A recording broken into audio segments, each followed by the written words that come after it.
Hey, it's Dead Guy Cardboard. I am back with a 90s insert volume. Apologize for the background. I have like free advertisement for Adele. My fiance is a radiologist, so she sometimes has to check scans at home, so I have to deal with this computer in the background for now. Okay, I'll start with, let's see, I guess some of the lesser pickups. This is not for the 90s, so I'm kind of cheating here, but I still love this set. It's the 2001 Donruss Elite primary colors. It's the blue to 50. Just a cool die cut card.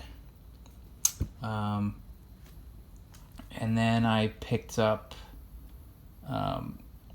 these 1999 Pacific Prism cards. I love Prism cards. This is the gold out of 480. And then I think this is called the mirror or the silver. So many different parallels of the prism. It's hard to keep straight. This is out of 160. Funny thing is, I own both these cards technically at one point, but this card I got like a year ago and I got lost in the mail. And this card I ordered from a guy and he didn't put in a penny sleeve, and the serial numbering rubbed off on the top loader. Pacific made really cool looking cards, but they're all cheaply made. I mean, you gotta be careful storing these cards. You literally have to put them in a penny sleeve first before putting in the top loader, which I think you should do for all cards. But yeah, you could basically rub off the serial numbering with your finger if you rub hard enough. So I think there was a reason why Pacific never fully caught on, because it's just really cool design, but not the greatest made product. And then I picked up, so about a year ago I missed out on the Barry Larkin, and I believe a collector from the 90s Facebook group got the Larkin, and it came back at PSA 10. It was a raw card. I wasn't aware of how much Larkins go for sometimes. He's not one of the bigger players in the 90s, but there's some dedicated Larkin fans out there, and there's certainly dedicated people to this set. It's the 1997 Pinnacle Totally Certified Gold. I think they call it Platinum Gold. Platinum Gold. It's out of 30. Just a great looking card. This is the Johnny Damon. Love like the foil look to it. And then I picked up this graded card. It's 1995 Finest Refractor Barry Larkin. The reason why I picked up this card is the seller also had the 1994 Finest Refractor, also in a PSA 9, and I had the 1993 Finest Refractor in a 9, so I thought it would be cool to have like the whole family in 9s. But I lost out to the 1994 Finest Refractor. Again, sometimes I just don't know what Larkins go for. I gotta put in a steeper bid, I guess. But I'm happy to have this card because this is actually, I think, rarer than the 1994 Finest Refractor. I believe these are out of 550. I don't think we know what the estimated print run of the 1994 Finest is, but I think it's higher. But this originally came with the peel, like this card had. This does have the green hulking that people talk about, where the player's skin tone is turning green. It's a little hard to tell in this photo. You can kind of see a little bit on his elbow, like right here, and a little bit on his face. It's just really common with older Finest cards, not just the refractors, like 1993 to 1998-ish. Finest and Topps Chrome cards had that problem. Like the 1996 Topps Chrome Kobe Bryant card. Those cards are almost always green looking. And there's a lot of, I guess, rumors or speculation about why these turn green. Some think it's humidity, some think it's light, exposed to light, or something it's just sort of a production flaw, like it's just going to turn green regardless. I kind of think that might be the case. So here's a raw one I have, and it's kind of hard to pick up in this camera, but you can see that the greening is sort of a little dot around his elbow, like in the exact same location, and it's not present here or here, and a little bit on his face. So these have almost the exact same greening, even though they're two different cards.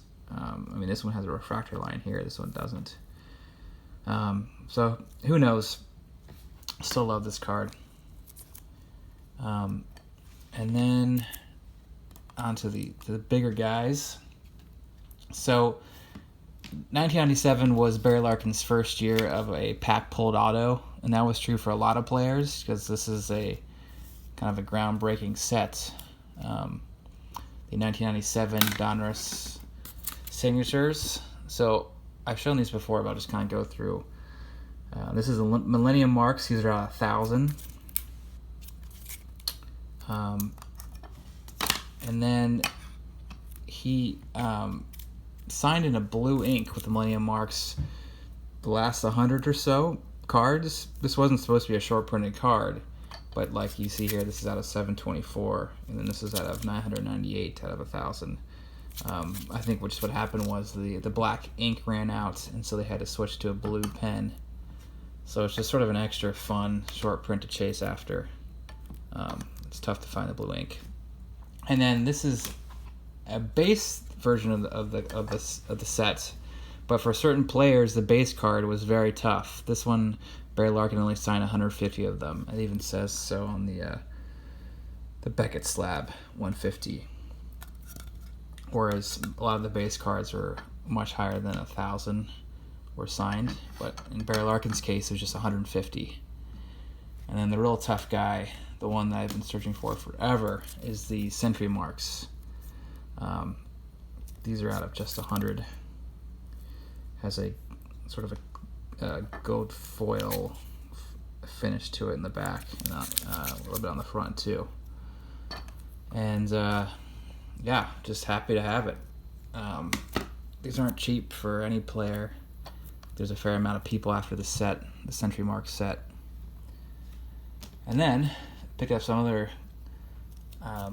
pretty iconic 90s insert cards. This is the 1999 Essential Credentials Future. This is out of 58 out of 87. How the Essentials worked in 1998 to 1999. I think in 1999 they're out of 110. So there's 87, and you subtract from 110. That's like what the now is. The future is out of 87. So the veteran players and the stars and semi-stars, their tougher cards, their rarer cards are in the now set. The now has a different design. And their future cards, like this is the future cards, are a little bit easier to get. They're higher print run. But the rookies and the second year players like Nomar Garcia,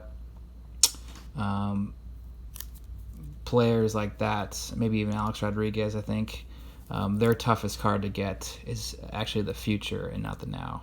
So this is the future Essential Credentials. Gorgeous looking set. Tough to find, now or future. And I was super happy to pick this card up. These are so popular now. As a result, they're not cheap anymore. The 1998 Skybox Essential Credentials, this is the future. Has a red acetate back finish to it. The now is a green. I think the now is out of 24, something like that, and this is out of 76. Just a tough card to find, even though it's out of 76. You just never see these pop up of your player. And actually, Cardboard Chronicles, I'll link his video in the description. He interviewed the designer for Skybox and Fleer, and she talks about these Essential Credentials, especially this card, how hard it was to make. It's basically 3 layers, where this was essentially like a sticker they had to plop on to a layer of foil and acetate. And the reason why she did this is because she wanted to they wanted a card that really stood out when you're flipping through packs, because I guess the previous months before developing this product, they had a competitor that really had some eye-popping parallels that caught kids' attention. She didn't call out which of those cards it was. Maybe it was the 1997 Finest Golden Boss Refractor.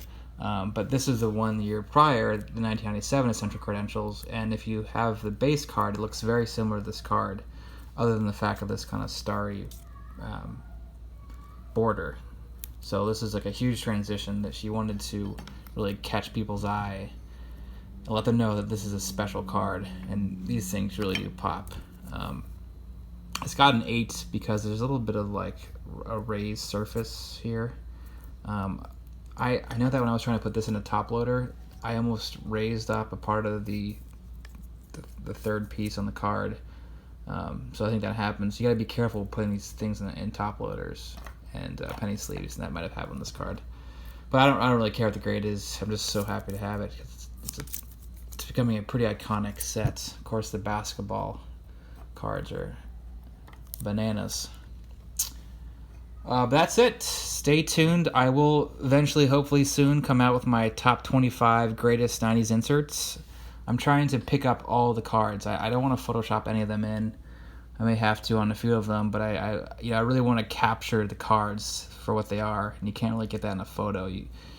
I'll film it when it's bright outside so you can get the shine and everything. But yeah, stay tuned for that. And definitely check out Cardboard Chronicles' interview. It's just a fascinating discussion on baseball and basketball cards from the 90s, even if you're not a fan of the 90s inserts. That's it. Thanks for watching.